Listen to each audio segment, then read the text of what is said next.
আপনি পরে দেখেন 7 বছর বয়স থেকে একটা ওয়াক্ত নামাজ কাজা হয় নাই, কারণ এমন একজনের সংস্পর্শে তিনি, যিনার মামা ছিলেন একজন আওলাদ রাসূল, নবীর বংশের আওলাদ। ওই মামা যেই শিক্ষা দিয়েছেন বাল্যকাল থেকে, শাহজালাল এই শিক্ষা পাইয়া আস্তে আস্তে তিনি বড় হতে লাগলেন। সময় যাইতেছে, দিন যাইতেছে, রাত যাইতেছে, যাইতে যাইতে যাইতে একবারে 12টা বছর যখন ওভার হয়ে গেছে শাহজালাল, তখন তিনি সাবালক, একটা ছেলে একটা মেয়ে, 12 বছর যখন ক্লাস হয় তখন সে সাবালক সাবালিকা হয়।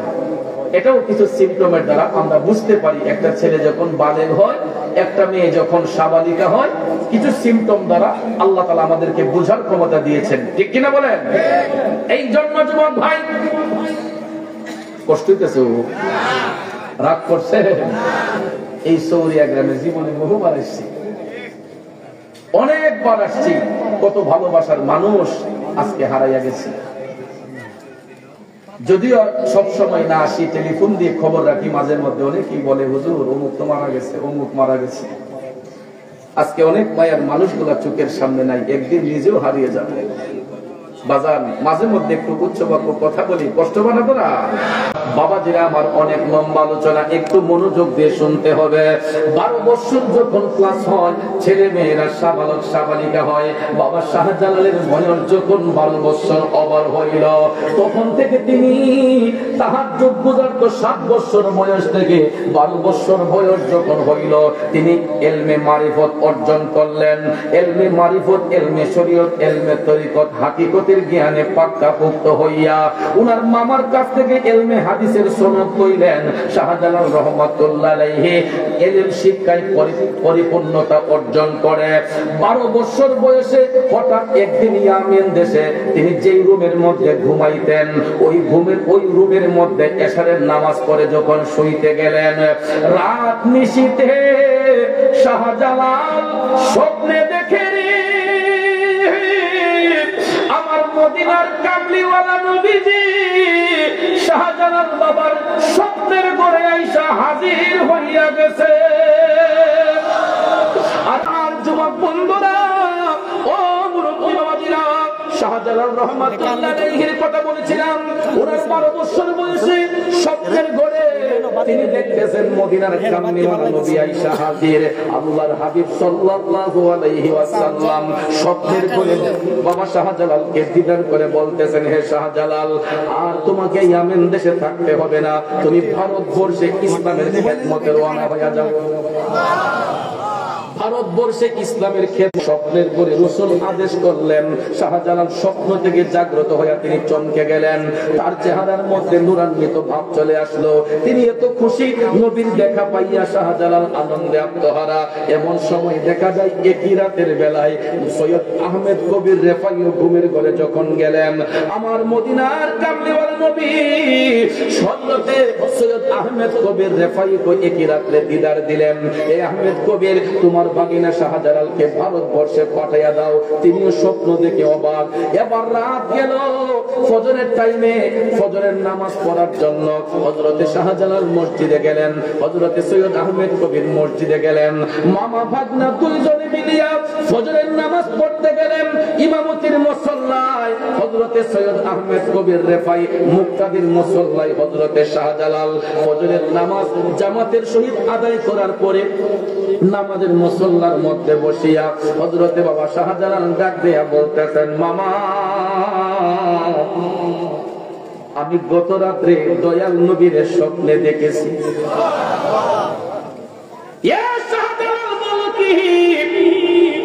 আমিও তো গত রাত্রে আমার নবীর স্বপ্ন দেখছি।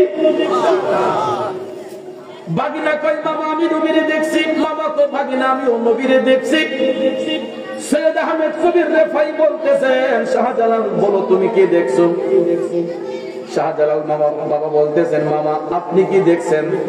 সৈয়দ আহমেদ কবির রেফাই বলতেছে, ওরে আমি তো তোমারে আগে জান, তুমি তো আগে বলছো, এই জন্য তুমি আগে তোমার স্বপ্নের কথাটা বলো। তখন হযরতে শাহজালাল বলতেছেন, মামা আমি স্বপ্ন দেখেছি দয়াল নবী আমারে আদেশ করছেন ভারতবর্ষে ইসলামের খেদমতে রওনা হয়ে যাইতে। এই কথাটা শোনার সঙ্গে সঙ্গে তত্তর করে চোখের পানি ছাইরা সৈয়দ আহমেদ কবির রেফাই ডাক দিয়া কয়, শাহজালাল, আমি স্বপ্নটা দেখে খুব চিন্তিত ছিলাম, এখন তোমার কথা শুনে আমি শান্তি পাইতেছি। আমি এই জন্য ব্যথিত ছিলাম, তোমার মা নাই, বাবা নাই, আমাকে আদেশ করেছেন তোমাকে ভারতবর্ষে পাঠাই দিতে। যদি তুমি এই স্বপ্ন না দেখতে আমি তোমারে ভারতবর্ষে পাঠাইতাম, হয়তো তুমি মনে করতা আমি মামা ইচ্ছে করে তোমারে পাঠাইছে। নারী ভাগিনা, না, আমার ইচ্ছে নয়, দয়াল নবী আদেশ করেছেন তোমাকে ভারতবর্ষে পাঠানোর জন্য। হযরতে শাহজালাল তখন ডাক দিয়ে বললেন, মামা, যদি দয়াল নবী আদেশ করে থাকেন আপনি আর দেরি করবেন না, আমি ভারতবর্ষের উদ্দেশ্যে যাব। কিন্তু মামা গো, এখন আমি ভারতবর্ষে যাইয়া কোন জায়গায় যাব, কার কাছে যাব, কোথায় গিয়ে আমি ইসলাম প্রচার করব? এটা তো একটা কথা, ঠিক না বেশি? সেখানে তো কাউকে চিনি না, জানি না, কোথায় যাব, কার কাছে যাব, কোন জায়গা থেকে ইসলামের খেদমত করব? তখন সৈয়দ আহমেদ কবির রেফাই বললেন, আচ্ছা এই বিষয়টা আমি দেখতেছি, তুমি প্রস্তুতি নাও। তখন সঙ্গে সঙ্গে সৈয়দ আহমেদ কবির রেফাই মুরাকাবার মধ্যে বসলেন। মুরাকাবার মধ্যে বৈশা তিনি মওলার সান্নিধ্য পাইলেন। তখন ইশারা পাইয়া মুরাকাবা শেষ করেন। ইয়ামেন দেশের এক মুষ্টি মাটি, মনোযোগ, ইয়ামেন দেশের এক মুষ্টি মাটি শাহজালালের হাতের মধ্যে দিয়া বললেন, ভাগিনারে, এই মাটিটা তোমার মুঠোয় রেখে দাও। এই মাটির মিল তুমি যেখানে পাইবা ওইখানে হবে তোমার দিন প্রচারের জায়গা। মাটির মিল যেখানে গিয়া পাইবা সেখান থেকেই হবে তোমার দিন প্রচারের জায়গা। শাহজালাল ইয়াকিনের সহিত, বিশ্বাসের সহিত মাটিখানা হাতের মুঠোয় লইলেন।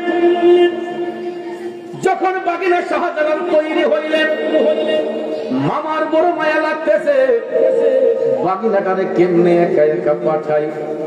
শাহজালাল যখন তিনি ইয়ামেন দেশ থেকে রওনা হবেন, ওই দিন হযরতে সৈয়দ আহমেদ কবির রেফাই 12 জন উচ্চ পদস্থ আল্লাহর ওলি, 12 জন উচ্চ পদস্থ বুজুর্গ যারা আল্লাহর বন্ধু ওলি, তাদেরকে ওনার সফর সঙ্গী বানিয়ে দিলেন। সর্বপ্রথম কিন্তু 360 আউলিয়া নিয়ে আসেন নাই। শাহজালাল যখন ইয়ামেন দেশ থেকে রওনা হন তখন ওনার সফর সঙ্গী ছিলেন মাত্র 12 জন। কয়জন? এই 12 জনের মধ্যে একজন ছিলেন সাইয়েদ বংশের আওলাদ, আওলাদের রাসূল, যিনি হবিগঞ্জের চোনারুঘাটে মোরার বন্দের জমিনে যিনি পূর্বে পশ্চিমে শুয়ে আছেন, ওনার নাম হচ্ছে সৈয়দ সিপাহসালার নাসিরউদ্দিন রহমাতুল্লাহ আলাইহি। এ বাবাজিরা, আমার মনোযোগ, ইতিহাস বোঝার চেষ্টা করুন। আল্লাহর ওলিগণ এমনিতে আসেন নাই, তারা কিভাবে আসলেন? শাহজালালের সঙ্গে 12 জন আল্লাহর ওলির মধ্যে একজন আওলাদের রাসূল সৈয়দ নাসিরউদ্দিন রাহমাতুল্লাহ আলাইহি। এই 12 জন উচ্চ পদস্থ আল্লাহর ওলি ওনার সফর সঙ্গী হইয়া যখন তারা রওনা হইলেন, হইতে হইতে হইতে হইতে গো ভারতবর্ষ আসার আগ পর্যন্ত কাফেলার মধ্যে 360 জনের কাফেলা হইছে। কারণ এক একটা জায়গার মধ্যে শাহজালাল এক একটা কারামত দেখিয়েছেন, আর ওনার কারামত দেখে, ওনার কারামত দেখে মানুষ তার দিকে ছুটে গেছে। এইরকম একজন একজন করে কাফেলাতে জয়েন হইতে হইতে ইয়ামেন দেশ থেকে ভারতবর্ষের দূরত্বটা তো অনেক, ঠিক না বেঠিক? অনেক দিন লেগেছে এই রাস্তাটা অতিক্রম করতে। কিন্তু প্রশ্ন হলো তিনি লোকেশন পাইলেন কিভাবে? তখন তো আকাশপথে উড়োজাহাজ চলতো না, তখন তো সমুদ্র পথে জাহাজ সচরাচর চলতো না, ঠিক না বেঠিক? তখন কিন্তু ভাইয়ের আমার স্থল পথে কোনো গাড়ির রাস্তা ছিল না। সরু রাস্তা দিয়ে উটের উপর সাওয়ার হয়ে, ঘোড়ার উপর সাওয়ার হয়ে মানুষ এক প্রান্ত থেকে আরেক প্রান্ত যাইতো। কথা বলেন, ঠিক না বেঠিক? এখন প্রশ্ন হলো আল্লাহর ওলিগণ তারা বিচরণ করেছেন কিভাবে? তখন তো গুগল সফটওয়্যার ছিল না, ঠিক না বেঠিক? গুগল সফটওয়্যার ছিল, কারণ এখন তো গুগল সফটওয়্যারের মাধ্যমে আকাশ পথ, সমুদ্র পথ, স্থল পথ সবকিছু নিয়ন্ত্রণ হয়, ঠিক না বেঠিক? আপনার গ্রামের নাম আমার কাছে নাই, কিন্তু গুগল সফটওয়্যারের কাছে আপনার গ্রামের নাম আছে। আপনার এলাকায় কয়টা মসজিদ আছে, কয়টা মাদ্রাসা আছে, গুগল সফটওয়্যার এটা নিয়ন্ত্রণ করা আছে। আমি হবিগঞ্জ থেকে যদি রওনা হই, নবীনগর চৌরিয়া লেখে গুগল আমাকে এতটুকু হেল্প করতেছে। দেখেন হবিগঞ্জ থেকে চৌরিয়া আসতে কয় ঘন্টা সময় লাগবে, রাস্তায় কোন জায়গার মধ্যে জ্যাম আছে এটা পর্যন্ত দেখায়। আকাশপথী বিমানগুলা এক দেশ থেকে আরেক দেশে যাচ্ছে, গুগল নিয়ন্ত্রণ করতেছে। বিমানটা কয় হাজার ফুট উপর দিয়ে যাচ্ছে, বিমানের গতিটা কতটুকু, বিমানটা কয় ঘন্টায় বাংলাদেশ থেকে সৌদি এয়ারলাইন্সে জেদ্দা গিয়ে পৌঁছবে, রিয়াদ গিয়ে পৌঁছবে, টাইমটা পর্যন্ত নির্ধারণ করে দিতে পারতেছে গুগল। ভাইয়ের আমার, এরকম ভাবে সমুদ্র পথে জাহাজগুলো দৌড়তেছে। সমুদ্রের কোন কুল কিনারা আছে আপনারা বলেন? এই সমুদ্র পথে তো একটা জাহাজ নয়, শত শত জাহাজ এক দেশ থেকে আরেক দেশ পাড়ি দিচ্ছে। একটা জাহাজের সাথে আরেকটা জাহাজের ধাক্কা লাগতেছে না, গুগল সফটওয়্যার এটা নিয়ন্ত্রণ করে দিচ্ছে। আপনি ওই দিক দিয়ে যান, এই রাস্তা দিয়ে গেলে তোমার নিরাপদ, এই দিকে গেলে ঢেউ বেশি হবে, এই দিকে গেলে ঢেউ কম হবে, এটা পর্যন্ত গুগল সফটওয়্যার আমাদেরকে নিয়ন্ত্রণ করে দিচ্ছে। ভাইয়ের আমার, প্রশ্ন হলো বিজ্ঞানীরা বিজ্ঞান রিসার্চ করে একটা গুগল সফটওয়্যার আবিষ্কার করে যদি গোটা পৃথিবী ভ্রমণ করতে পারে, আল্লাহর ওলিগণ আল্লাহর ঐশ্বরিক ক্ষমতা বলে, কারামতি শক্তির বলে তারা বিশ্বভুবন ঘুরতে পারে কি পারে না? কথা বলেন, পারে কি পারে না? কারণ তাসাউফ গবেষকরা বলেছেন গুগল সফটওয়্যার বিজ্ঞানীরা হয়তো দুনিয়া সম্পর্কে তারা জানতে পারে, আর যারা আল্লাহর ওলি হয় এরা চোখ বন্ধ করলে শুধু দুনিয়ার খবর নয়, আল্লাহর আওয়াজ পর্যন্ত খবর রাখতে পারে। বাবাজির আমার, খুব সংক্ষেপ করে বলে যাচ্ছি, শাহজালাল রহমাতুল্লাহ আলাইহি ইয়ামেন দেশ থেকে তিনি এক একটা জায়গার মধ্যে বিচরণ করে, এক একটা জায়গায় এক একটা কারামত দেখে একজন একজন করে কাফেলার মধ্যে জয়েন করতেছেন। করতে করতে করতে হিন্দুস্তানের কাছাকাছি যখন আসলেন, তখন উনি মোরাকাবার ঘরে পাইলেন খাজা মঈনুদ্দিন চিশতি রহমাতুল্লাহ আলাইহিকে। কারণ দেখবেন একটা টাওয়ারের সাথে আরেকটা টাওয়ারের কানেকশন আছে, আছে না নাই? রবি টাওয়ার যদি চৌরিয়া গ্রামে একটা থাকে, নবীনগরের টাওয়ারের সাথে কানেকশন আসেনি? যদি কানেকশন না থাকে তাহলে ইডার দ্বারা কি ফ্রিকোয়েন্সি পাওয়া যাবে? নেট পাওয়া যাবে না। কাজেই একটার সাথে আরেকটার কানেকশন আছে, একটার সাথে আরেকটার কানেকশন আছে। কানেকশন যাইতে যাইতে দেখবেন একদম হেড অফিসের সাথে সমস্ত টাওয়ারের কানেকশন আছে। কথা কোন ঠিক না বেঠিক? এই জন্য যারা ইশকে মুস্তাফার গোলাম, নবীর গোলাম যারা হয়, তাদের রুহানি একটা কানেকশন আছে। হিন্দুস্তানের কাছাকাছি যাওয়ার সঙ্গে সঙ্গে খাজা মঈনুদ্দিন চিশতি রহমাতুল্লাহ আলাইহির সঙ্গে একটা কানেকশন ফিট হয়ে গেছে। মোরাকাবার ঘরে উনি শাহজালাল খাজা মঈনুদ্দিন চিশতিকে পাইলেন, তখন তিনি লোকেশন দিলেন। লোকেশন দেওয়ার সঙ্গে সঙ্গে ওই রাস্তা অনুসরণ করে হিন্দুস্তানের মধ্যে 360 আউলিয়ার এই কাফেলা নিয়ে হযরতে শাহজালাল যখন আজমির অভিমুখে গেলেন, সেখানে যাইয়া খাজা মঈনুদ্দিন চিশতির সঙ্গে সাক্ষাৎ হলো। খাজা মঈনুদ্দিন চিশতি ডাক দিয়া বললেন, শাহজালাল আপনাকে এই জায়গায় থাকতে হবে না, এখানে আপনার থাকার প্রয়োজন নাই। কারণ এইখানে যেই হিন্দু রাজা পৃথ্বীরাজ ছিল তাকে পরাজিত করার জন্য আমি মঈনুদ্দিনই যথেষ্ট। তাকে পরাজিত করার জন্য আমি মঈনুদ্দিনই যথেষ্ট। আর এই জন্য সত্যি সত্যি খাজা মঈনুদ্দিন 99 লক্ষ হিন্দুরে মুসলমান বানায়া এখন পর্যন্ত তিনি আজমির শরীফে আরাম করতেছেন। বন্ধু, এই পরামর্শ দিয়া হযরতে খাজা মঈনুদ্দিন চিশতি বললেন, শাহজালাল আপনি শ্রীহট্ট অভিমুখে রওনা হন। সিলেটের পূর্ব নাম ছিল শ্রীহট্ট। হট্ট মানে গন্ডগোল, হট্ট মানে কি? গন্ডগোলের জায়গা। শ্রীহট্ট অভিমুখে আপনি রওনা হন। সেখানে গন্ডগোল হচ্ছে, হিন্দু স্ত্রীরা জমিদাররা সেখানে পেশাব করে বেশি, মারামারি করতে বেশি। আর এর বাস্তব উদাহরণ সিলেটের প্রথম মুসলমান যিনি সৈয়দ বুরহানুদ্দিন রহমাতুল্লাহ আলাইহি। যিনার মাজার শরীফে হয়তো আপনারা অনেকেই গিয়েছেন। সৈয়দ বুরহানুদ্দিন রহমাতুল্লাহ আলাইহির মাজার শরীফটা হলো উপশহরের দিক দিয়ে ঢুইকা সিলেট উপশহরের রাস্তা দিয়ে ব্রিজটা পার হইয়া হাতের ডান দিকে নদীর পার গেইসা 1 থেকে 2 কিলো জায়গা গিয়া হাতের বাম পাশে দেখবেন সৈয়দ বুরহানুদ্দিন রহমাতুল্লাহ আলাইহির মাজার। উনি নীরবে নিস্তব্ধে দেয়ালের ভিতরে ইসলামের অনুশাসন তিনি বাস্তবায়ন করতেন। প্রকাশ্যে ইসলামের দাওয়াত দিতে পারতেন না, প্রকাশ্যে আযান দিতে পারতেন না। দেয়ালের ভিতরে নিম্ন স্বরে সৈয়দ বুরহানুদ্দিন আযান দিতেন। এক পর্যায়ে দেখেন উনি কেমন কষ্টের সহিত জীবন কাটাইলেন। ওনার সন্তানের অনুষ্ঠান করার জন্য একটা গরু জবাই করেছিলেন, ইতিহাসটা আপনারা শুনেছেন। গরুর হাড় দিয়ে একটা কাকের মুখে করে রাজা গৌর গোবিন্দের বাড়ির সামনে ফেলেছিল। এই হাড় দিকে অনুমান করে রাজা গৌর গোবিন্দ ভাবছে যেটা বুরহানুদ্দিন ছাড়া আর কেউ করে নাই। তখন ওনার কাছে আসলে উনি সত্য কথা বলেছেন, কারণ মুমিন ব্যক্তিরা তো মিথ্যা বলে না। উনি বলেছেন যে আমি আমার সন্তানের আকিকা দিয়েছি, হয়তো কাকের মুখে করে একটা হাড্ডি নিয়ে ফেলে দিয়েছে, আমি তো কিছু করার নাই, আমার তো কিছু করার নাই, আমি তো আর এটা করি নাই।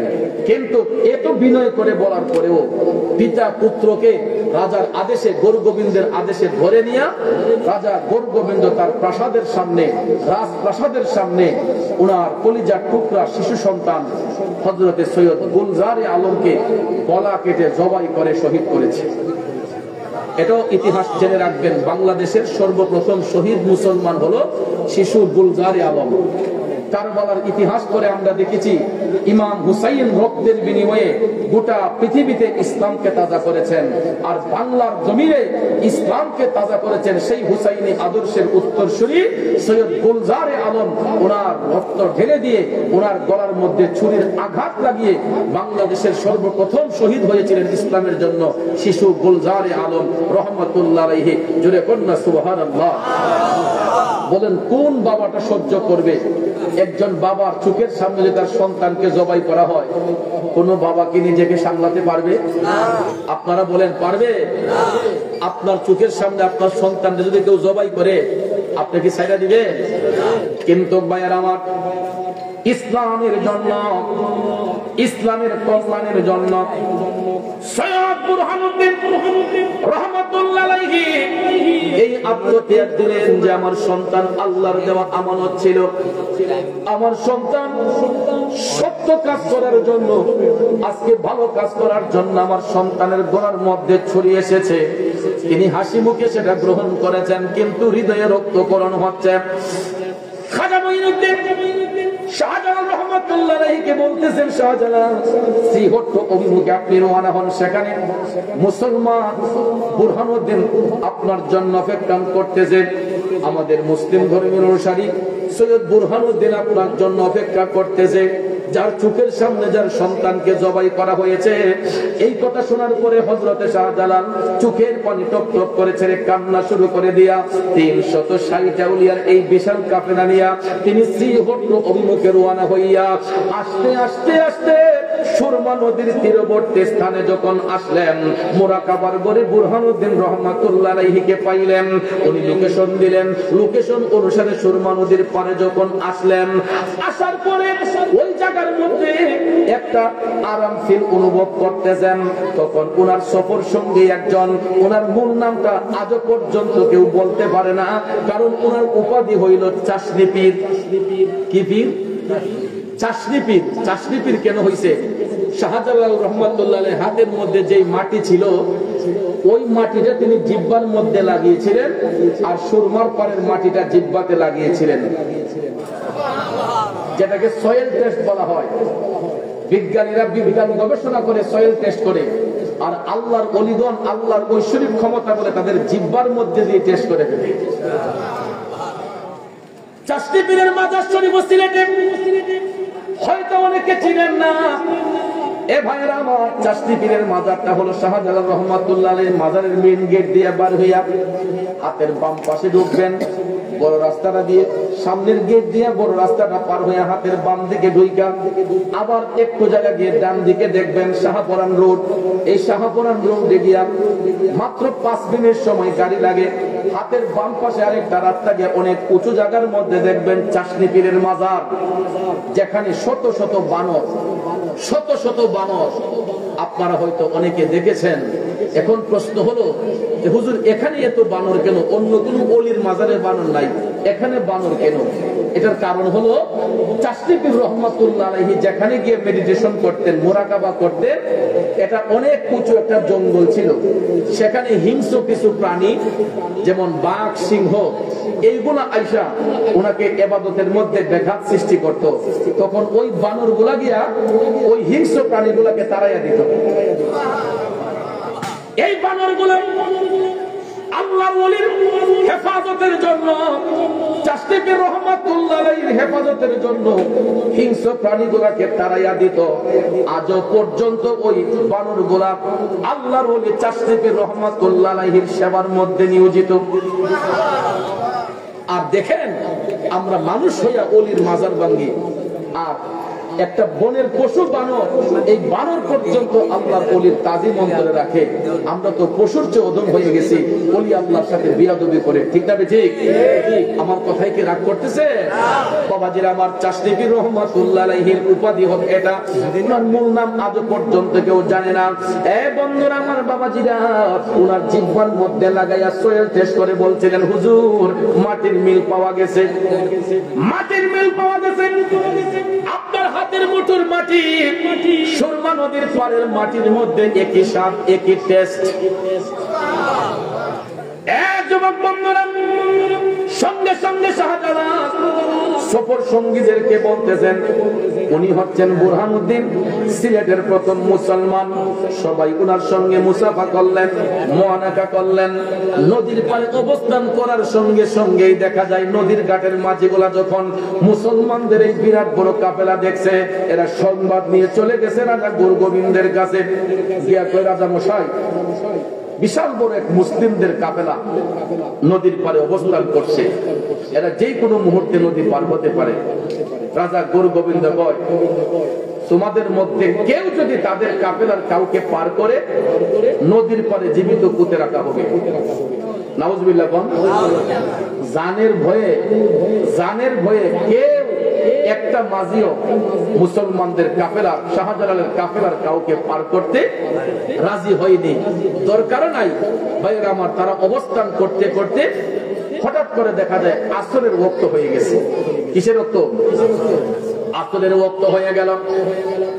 এই সর্বপ্রথম বাংলার জমিনে বড় গলায় প্রকাশ্যে যিনি আযান দিলেন, হযরতে শাহজালাল অনুমতি দিলেন সৈয়দ সৈয়দ নাসিরউদ্দিন সিপাহসালার রহমাতুল্লাহ আলাইহিকে, ওনার কাফেলার সর্বপ্রধান সেনাপতি, নবীর বংশের আওলাদে রাসূল সৈয়দ সিপাহসালার সৈয়দ নাসিরউদ্দিন রহমাতুল্লাহ আলাইহিকে শাহজালাল অনুমতি দিয়ে বললেন, ও আওলাদে রাসূল, আপনি নবীর বংশের আওলাদ, আপনার সুললিত কণ্ঠে খোলা আকাশের নিচে দাঁড়ায়া কিবলামুখী হয়ে আপনি আসরের আযান প্রদান করেন। বাংলাদেশে সর্বপ্রথম বড় গলায় যিনি আযান দিয়েছিলেন সৈয়দ নাসিরউদ্দিন রহমাতুল্লাহ আলাইহি, নদীর পাড়ে কিবলামুখী হয়ে দাঁড়ায়া তিনি বলেছিলেন, আল্লাহু আকবার,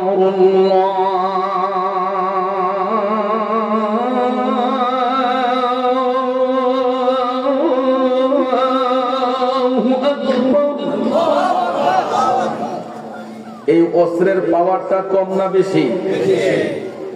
এটা কেমন শক্তিশালী অস্ত্র বাজান রে। এই অস্ত্রের কাছে কি কোনো কামান আসবে? বুলেট আসবে? তরবারি আসবে? এটা এমন একটা শক্তিশালী অস্ত্র, কোন মুমিনের জবান দিয়া যদি একবার আল্লাহু আকবার ধ্বনি উচ্চারিত হয়, আল্লাহর আরশ পর্যন্ত কম্পন হয়ে যায়। বন্ধুরে, আল্লাহু আকবার ধ্বনির এত শক্তি, এত পাওয়ার, এটা কেমন শক্তিশালী অস্ত্র দেখেন। বেত্রাঘাত করতে হয় নাই, বোমা মারতে হয় নাই, এমন বোমা মারছে গো, এমন অস্ত্র প্রয়োগ করলেন।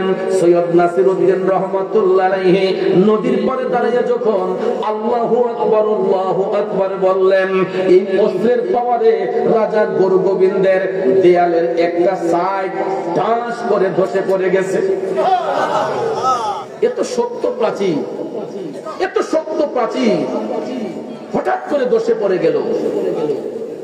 রাজা স্ট্রেঞ্জ, কি ব্যাপার, এত শক্ত প্রাচীর পড়ল কিভাবে? কোনো ঝড় নাই, তুফান নাই, বান নাই, বাতাস নাই, কোনো ভূমিকম্প নাই, অটোমেটিকলি পড়ে গেল। রাজা ভাবতে শুরু করলো, ভাবতে ভাবতে ভাবতে মাগরিবের পূর্বক্ষণে শাহজালাল রহমাতুল্লাহ আলাইহি মুরাকাবার মধ্যে বসলেন। মুরাকাবার মধ্যে বৈশা তিনি আল্লাহর কুদরতি ক্ষমতা বলেন, আল্লাহর দেওয়া কুদরতি ক্ষমতা বলে তিনি ইলমে লাদুনির মাধ্যমে জানতে পারলেন ওনার বগলের মধ্যে যেই নামাজের মুসল্লা ছিল, কুদরতি ভাবে আমার আল্লাহ গাউস শাহজালালকে জানিয়ে দিলেন, তোমার নামাজের মুসল্লাটা নদীর উপর বিছায়া দাও। আপনাদের কাছে আমার প্রশ্ন হলো, একটা নামাজের মুসল্লার ওজন কয় কেজি হবে? বড় জোর 1.5 কেজি, 2 কেজি।